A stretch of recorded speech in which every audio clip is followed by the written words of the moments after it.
let you go that fast, did you? After you prepared your speeches and you stood up here and gave your amazing talks, we just kept you backstage and pulled you back in, right? Well, we are so excited and welcome back, and thank you for spending a little bit more time with us, because I know this audience cannot wait to hear a little bit more about the details of your success this year. I know you've got amazing stories and tips, and so we're going to dive right in. Does that sound good, my friends? Y'all are ready? Okay. Well, here's question number one, and that is, if you had to share just one tip that made the difference in your being at the top of your seminar this year, what would that be? Deborah, I think I'm going to look to you to kick us off. Alrighty. Well, the Bailey unit, we have developed the skill sets of working virtually and in person and being ready in those different market shifts and the transition and changes, and we know how to pivot and we know how to lean into those changes. But the one thing that really worked for us this year that kind of just came about because our unit members took hold of this is, while we were doing guest events and social platform guest opportunities, whether it was pampering sessions or bingo, they developed a way to have their guests watching the Zoom and being a part of the lives, but also if they had women locally, they would invite them in locally and do watch parties. And what is that? That's hybrid. And brilliant. $1 million unit, brilliant. And that was part of our equation that we added this year, that we were doing it all almost at the same time. So huge, huge for us this year. I love that you pulled in both the live and the virtual. And we've been talking about hybrid for just a few years, but I do think it takes a little time to kind of figure that out until you feel like you've got it. You figured it out and you're starting to master it. How about you, Sherry? What's something that this year you could share that would be a great tip for what your success plan was this year? I would say just making that commitment. You get to the point where you have to decide what your goal is and what you're going to not allow to come and stop that. You have to remain committed to your goal. We're all so busy and have so many life things happening.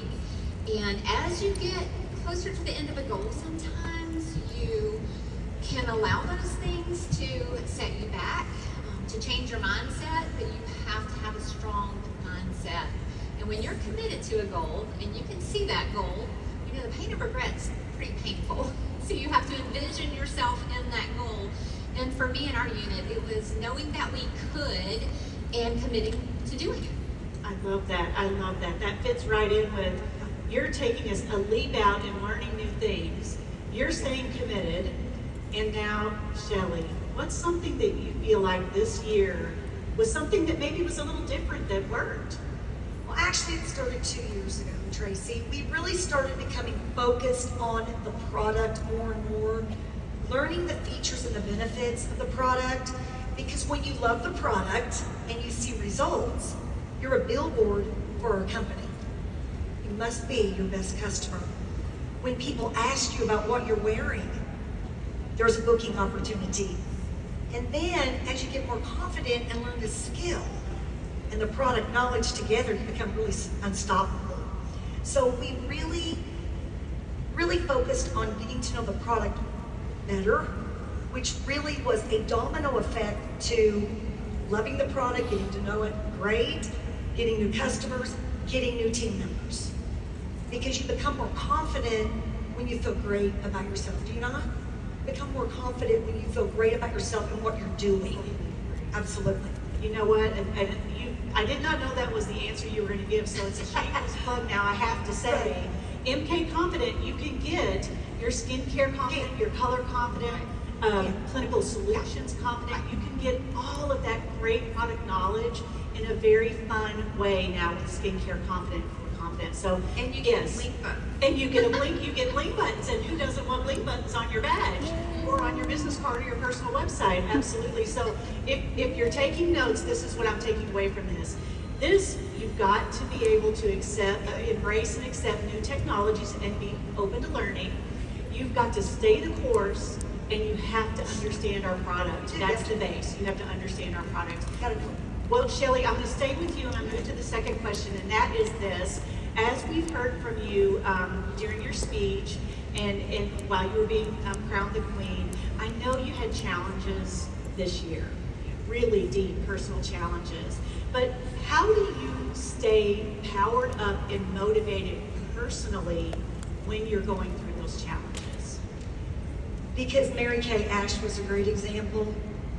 She was someone that always showed up, no matter what. I'm sure that there were things going on behind the scenes in her family, her life, her health at times, and she just kept going. And there are people counting on you. There are people counting on you. And you have to show up. This is my 44th seminar. I've never missed one. And I know there's a lot of you out there like that. You show up. You show up to go up. No matter what. Show up to go up. That was so Mary Kay. And she did have so many examples of that with us. So, Deborah or Sherry, anything that maybe was a challenge this year that you guys were able to overcome, and how you personally are able to do that while you're also trying to take care of families and units and things like that? I would just say staying into action, Right. even when you don't feel like it. We don't always feel like working, but when we get into action, that brings about that excitement again, and then we want to stay there. So just when you don't feel like it, you know you have to stay committed to the activity that it takes to reach that goal. And I always love that Mary Kay was so smart when she said, "Fake it until you make it." That's really what she meant. She really meant do the activity, get out there, put the smile on. And she had to do that herself many times with her own health challenges. And that's exactly what you're talking And the about. feeling will and come. the feeling will come and the success will come. When I think that, have you ever heard the saying, we all have said it, oh, I need to get motivated. I can't wait to get motivated.